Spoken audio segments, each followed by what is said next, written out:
I hate this movie. Knock Knock is contrived, low concept, and low execution. Characters are woefully underdeveloped, and it squanders a decent premise for bland, dumb bullshit. Now they go right into the obligatory family orgy, which doesn't sound right. They go right into an orgy of family paraphernalia. Use take two. They have to establish, in a brief period of time, that these people are worth caring about so that we feel something, anything. So how do you do that? Family photos and family quirks. And notice that most of these photos are from a single photo shoot. So what could you do? In establishing a familial bond, you could at least avoid the obvious. We start off and the adults are going at it when the kids burst in to interrupt them because the director told them to. The kids are horrible and don't act like real kids, and I don't know if that's attributable to the script or the director.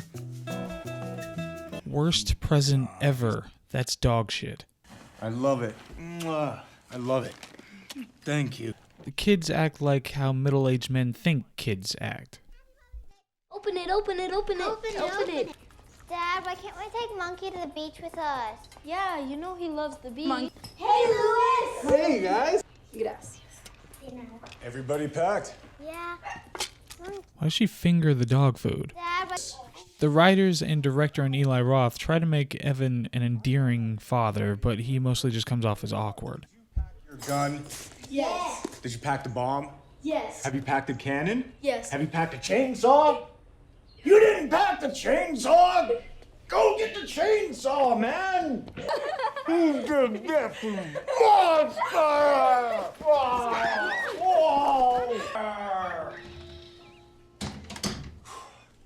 Monster made kids disappear. And in the midst of these opening scenes, we get a gallop of superficial things that'll be incorporated later. I'm sorry. Must have been waiting 3 weeks. Yeah, but with the kids and my ex. Never. Just a little bit, just to clean it up. I'm not cutting it. But that's what happens when you try to impress girls in the baggage claim. I wasn't flirting. I'll have it all packed up for you. Okay.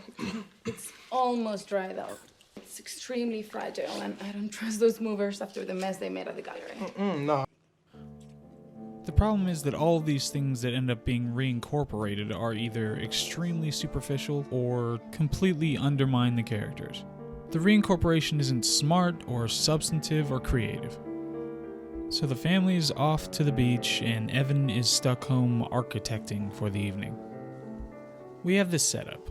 We have Evan who's home alone, supposed to be working, is going to be tempted by these two attractive girls. So what's he going to do? How's he going to react? And what ensues is the most flaccid seduction you can imagine. Now this should be an erotic ballet. It would have been beautiful to see the girls switch from compulsive flirtation to vulnerability until some mixture of libido, male chivalry, and lost virility finally cracks him.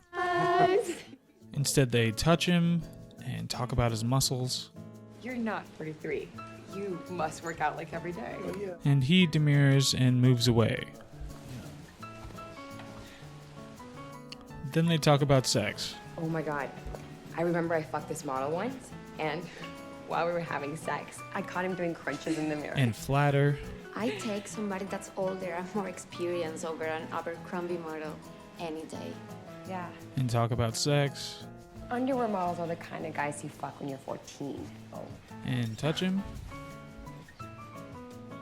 And call him sexy. English, you guys are too sexy. Talk about sex. So hot. You must have sex like all day. No. Talk about being bisexual. She sees a hot girl and chases after her. Touches him and he gets up and moves. Talks about sex. So you haven't been with anyone else in all those years? Goes on to knock monogamy. Only species that practice monogamy. References the veiled eroticism of female neo-realist painters. Or, no, they talk about sex. Well, with having threesomes now, because I know that's the only way he'll never cheat on me. Look at that, more touching and he gets up. Maybe encountering some turbulence. Por favor, señor, abroches el cinturón. Podemos tener turbulencias durante el viaje. Then more sex talk. Starfish? This girl we work with, she doesn't have to do anything in bed. She just lies there like a fucking starfish. Hence, starfish. More sex. When I'm with a guy, I want him to have the time of his life. No rules. None. Nothing's off limits sexually. Sex with boundaries isn't really sex. If our bodies are capable of doing it, then we were meant to. By the ear, man. I fucked it up. And we've hit the sexy dancing. That scene took like 20 minutes. And what have we learned about the characters? We've learned that they generically seduce him by talking about sex. And we learned that he generically rejects them by getting up when they sit next to him. If we are here, This scene is so shockingly blunt and uncreative. I spent an entire afternoon trying to figure out a metaphor that would effectively encapsulate just how blunt it is. Seriously, the best I could do was, this is like beating somebody with a dead, chubby horse who's not very bright, who was killed because he wrote a treatise that was called Just Say the Thing, Stop Using Subtlety in Film. And just to emphasize that point, how do they finally overcome his defenses? By taking a shower together and inviting him in. So then we get a sex scene, with which I can find few faults. But intercut with all this stuff are references and images that have to do with the family. And initially I thought this was foreshadowing a robust theme that would come up later, but I think I was sadly, horribly mistaken. Happy Father's Day.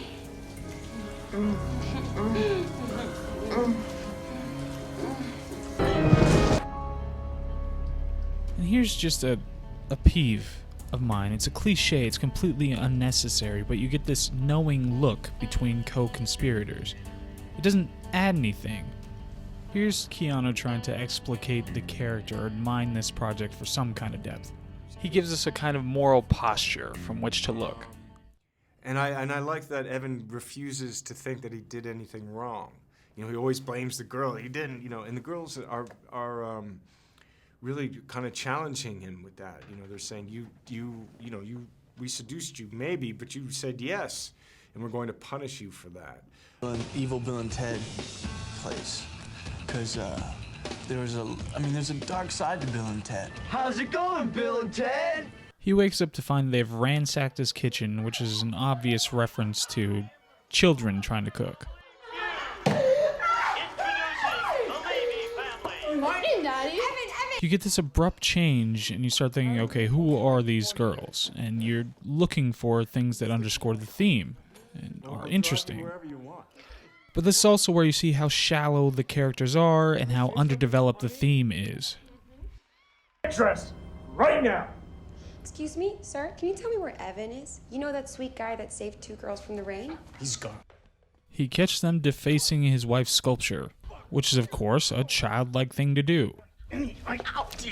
So he's gonna call the cops. What the fuck is so funny? I just have a funny story for them. It's called To Catch a Predator. Turns out they're underage, but cops investigate hang-ups, so they'd still look into that. And here's one of those meddled things that bad writers fail to notice. Oh, there's Evan. So the implication is this is the real Evan, but just a couple minutes ago, she said, Excuse me, sir, can you tell me where Evan is? You know that sweet guy that saved 2 girls from the rain? so which is it? And now he's gonna call the police again. On his, is that a rotary phone? 911, what's your emergency? I'd like to report a break-in. I'd be calling from 458. They'd still investigate. He drops him off and they walk into a playground. More subtlety here. Later that night, this happens. Oh, it's a broken picture of the family. That's subtle too.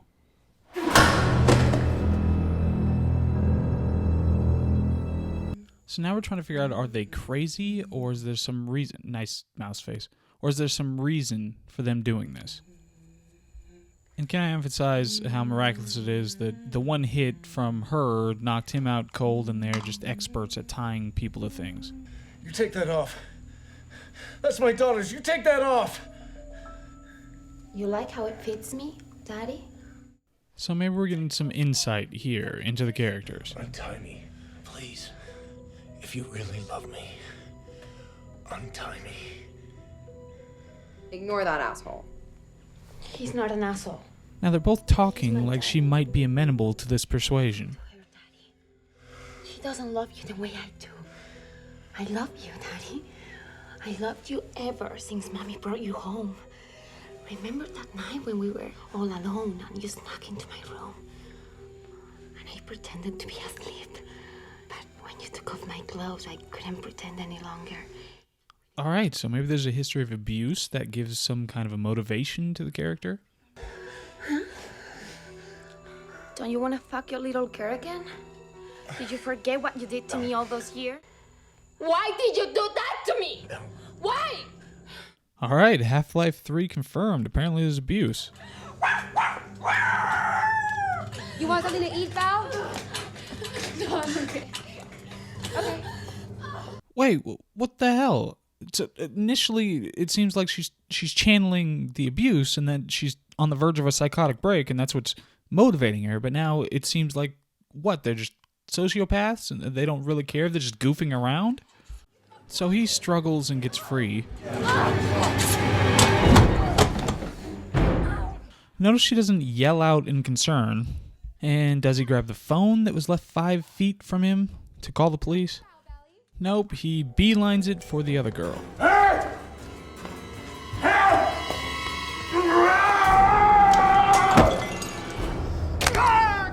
Wow, it's a good thing she was eating something that required a fork and he has an injury in his shoulder. Or their whole plan could have been shot. My scarf, my scarf, my scarf, my shirt.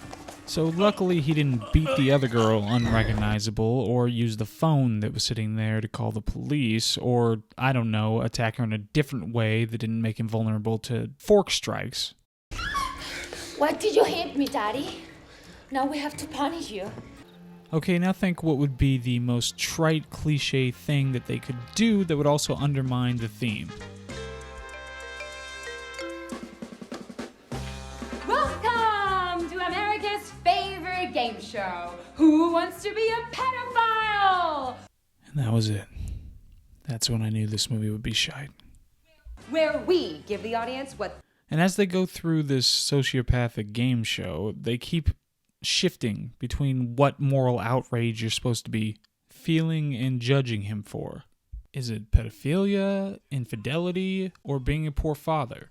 This is how they torture him. Damn. God! God! Stop! Stop! Stop! Stop! My ears! I'll go deaf! Go deaf! Not sure why he doesn't just shake his head vigorously. This is fucking serious! You look 21, you lied to me. Oh, like you lied to your wife? How far away from school will Evan have to pick up his kids? 100 yards? Wrong answer. Correct answer is you can't pick up your kids from prison. Evan, this should be easy for you. How many family men have survived this game? She just said you're not going to be able to pick up your kids from prison, and now he's not going to survive this. Make up your mind. None. Correct! What's the proper punishment for a pedophile? Is it prison, where you get raped every day and you never get to see your family again? Castration? Or death? So Lewis shows up for the sculpture. Who's Lewis?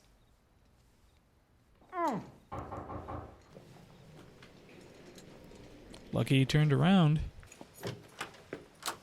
You must be Lewis. I'm Bernadette. I'm Uncle Evan's niece. So he notices the damage to the sculpture and conveniently reveals that he needs an inhaler. Someone broke in, and that's why Evan's out. He was chasing them. Yeah. Shut the fuck up! Shut the fuck up, both of you, right now! This could be our little secret. Bitch, you barking up the wrong fucking tree. Lewis hears Evan yelling and goes to save him. Close the door! Close the door! Louis! Karen, sculpture! I gotta stop these crazy ass bitches! Forget it! Seriously, doesn't free Evan, doesn't call the police.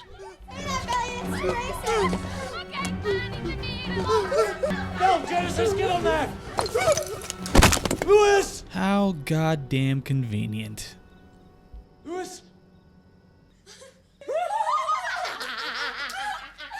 So here we are. Again, Are they crusaders trying to impose some aspect of morality, or are they just sociopaths? Are they just insane? This is what happens when you break the rules of the...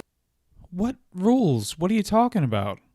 Maybe Keanu can clear this up for us. Things happen to them to make them this way, you know? And in a weird way, something happened to Evan to make him his way. So maybe it brings up the question of who are we? Hence, a movie, a story. So they set up Evan for Lewis's murder by text. But in Hostel, it was the first movie that used text messaging and sending photos by phone as a plot point. And I remember people were like, wow, that's so futuristic. And now you think about that, and it's, of course you do that. Even in Hemlock Grove, it was the first show that used iPhones, and it had the sounds from iPhones, and it really gave it a level of authenticity. Wow, you're the new Stanley Kubrick. Ronnie's gonna have a field day with this one. Yeah, I'm sure he will. That guy's a magician. Yeah. He can make anything disappear. So they have a Kinect that disappears bodies? Evan's trying to knock this thing off the shelf. Now it's back to the shaming game show. Please, Genesis! I'm a good father! Until yesterday. It doesn't change how much I love them! Why? Now they seem genuinely interested in the morality. Last night had nothing to do with my family. Damn right it didn't, Evan. Your family are victims. Victims of your... Keep in mind they just had a hand in the death of an innocent person and talked about disposing of the body. sleazy, disgusting, perverted behavior. They don't deserve a father like you. Okay, now we're getting ready for the big monologue, so I wanted to preface it with another monologue for comparison.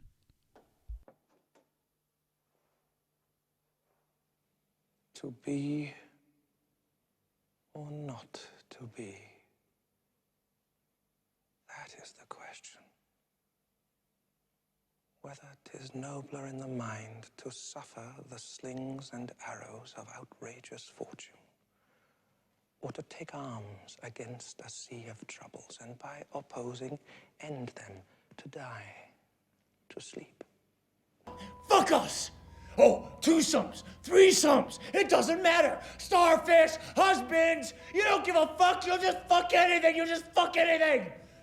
Well, you lied to me, I tried to help you. I let you in, I was a good guy, I'm a good father. And you just fucking fucked me? What? Now you're gonna kill me? You're gonna kill me? Why? Why? You fucked me? What the fuck? Fuck, this is fucking insane! He's been one of my favorite actors. I mean, it's no accident the guy's been famous since the 80s, and I don't think he really gets enough credit for what a superb actor he is. I respect so much, and I admire so much, and I grew up watching his movies, that it was shocking at the beginning when oh, is Keanu doing it? He said yes, okay. Brilliant, amazing. I mean, it's no wonder that he's been a star since the 80s. I think that just tells everything. I mean, that guy has been around for a long time, and he doesn't get the credit he deserves. Oh my god. Oh my god. He's just remembering how shitty that present was. So the girls dig a grave in a dress. There's another fruitless escape attempt that they walk in at just the right time, then. Let's face it, Evan. You're a monster. Or should I say, Monster! What? monster surprise? How do you know about that? Oh, monster confused! Stop. So they did their recon, and making use of their MI6 training, apparently. And it was good enough that they heard something that was going on inside the house, but they didn't notice Lewis, who came over on the same morning. Who's Lewis? And yes, filmmakers, I get it that he looked like a monster in the picture, and then he was acting like a monster with his family, and then these girls noticed his morality police make reference to it. But your theme has been neutered every step of the way. How the fuck do you know that? Monster will be quiet! So he's trying to knock the thing down again, and they're going crazy and destroying the house.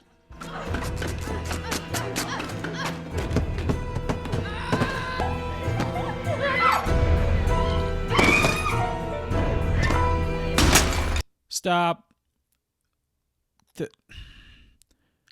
Why was he trying to knock that down? So he can stare at it? This is how he is bound. So what was he going to do? Was he going to operate it with his feet? Or was it some bullshit plot device to keep the movie going? Oh, and what the hell kind of parent keeps a loaded gun in something that's breakable with kids in the house? Jackpot. Is that real? Untie him.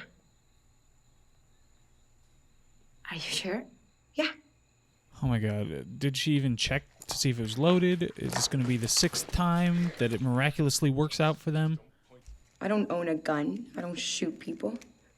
I sure as hell don't bend the rules for my own convenience. What rules? What are you talking about? Untie him, Belly.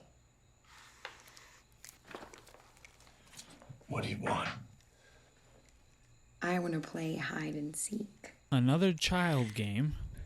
Well, if we don't find you by sunrise, we'll leave. Alright, are they just messing with him, or are they moral crusaders? What the hell? It's his house. Why isn't he sprinting for an opening that they don't know about or they're not covering? What if he stabs one of them? What if he hit another gun in the teapot? Alright, he's making a break for it. Oh, look at that. Well, that's just luck. I hate this movie. Help me! Help me! Scream all you Help fucking me! want! No one's fucking home! We tried every house! It's lucky he tripped. Lucky he dropped the knife. Lucky nobody's home. So the crew ties him back up and the girls roll him out to the backyard. They give him one last chance for redemption. Okay, let's give him a lifeline. Let's see. But the lifeline is a phone call, not FaceTime. Alvarado, please leave a message or send a text. Ciao. Go ahead. Talk. They made me. Call 911! Call 911! I've been kidnapped by 2 girls! I'm home! Call 911! No. Call 911! You broke the rule. Well, I'm gonna fucking find you! Not really. I hung up as soon as it hit voicemail. I knew you'd pussy out. No, you didn't. Look, you're not. Nope, haven't hit it yet. Go ahead. No, when'd you hang up? The voicemail's running right now. She heard your voice. What are you talking about? Oh. I'm sorry for what Also, what if she had just answered and it didn't go to voicemail? 1, No! 2, Do it! No! No!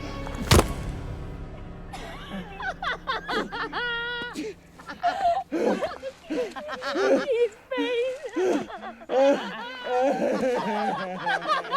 You didn't think we'd get you there. You didn't really think we were gonna kill you, did you? We're not animals. It was just a game, and It were just a game, huh? Well, let's recap. You did recon on a family. You slept with Evan. You broke into his house. You caused thousands of dollars of property damage. You defaced and destroyed art. You contributed to the death of an innocent person. You kidnapped and tortured Evan, and you have a connect to get rid of dead bodies. But it were just a game. I thought you were the one who'd say no. And now we have to play again with someone else. So they've done this before, You know what's funny? They never say no. and have had to get rid of bodies before. No matter who they are, no matter how much they love their families, you're all the same. And they leave living eyewitnesses. Bye, Evan. Wish me happy birthday. I turn 22 next week. Yeah. I freaked out when I turned 18, but you made me feel 15 again. Thanks, Evan. Oh, and they post the video where he's clearly tied up and eventually breaks free and hits one of them. You'll get a lot of likes, though. And he'll be found buried in the ground. I'm thinking he can talk his way out of this one. Even though the characters are incredibly shallow, still manage to be completely contradictory. They claim to be defenders of the victims of these philandering husbands, but they hurt the kids and the wife too by destroying the house and destroying the wife's art. They pretend to be these arbiters of moral truth, but don't care at all when an innocent person is killed. So instead of an intricate psychological portrait of two damaged girls bent on vengeance, you get two bland 20-somethings who are messing around and pretend to moralize on the back end. This is one of the few movies where I'd consider saying that it was just a perversion, a film version of a perversion. It's an incest fetish writ cinematic. The film's just so disjointed, sloppy, and lazy. Maybe the point was just to act out some taboo fetish. Or maybe Eli Roth is just a really bad filmmaker. Why was this so inconsistent? We were all working on the script all the time, even in the rehearsals, and during the shoot, we were just, improvising and fitting into it. Anna has a great thing, there were little moments where she would come up. I remember the bubble gum, when she's chewing that bubble gum, and that it adds such a little special thing. We were thankfully allowed to a lot of leeway to add things that Eli and we were all working together. She's completely right. We were all making the decisions along as we went. The cigarette, for example, while I'm doing that thing wasn't in the script necessarily, and the destruction ended up not being planned at all. We just went with whatever our instincts told us. So that was really fun. Okay, now I get it. I also grew up watching He his was, movies. I think, he was very right for this part because What a shoddy, unremarkable piece of shit. he brings this awkwardness. That's great. I have to ask you about Bill and Ted 3. Sure. Is there anything you can tell us about that? We're in talks. We're trying to get some dough to make the movie, and there's another draft of the script coming. So we're still trying to figure it out. I look forward to that. Oh, really? Yeah. Cool, It'll be you. interesting to see where the characters are all I these know, years later. right? 50 years old. And 50 Ted years old. Theodore Logan. Yeah, that'd be great. But seriously, terrific performance. We'd go on and on, almost like the road movies, and just get older and older and older. Middle-aged Bill and Ted, who knows? Whoa. No, I like the up there. I like when you do it high. Just start up high, right up the top. Oh, for sure. For sure. Okay. I mean, they just fucking killed the guy and put him in the van.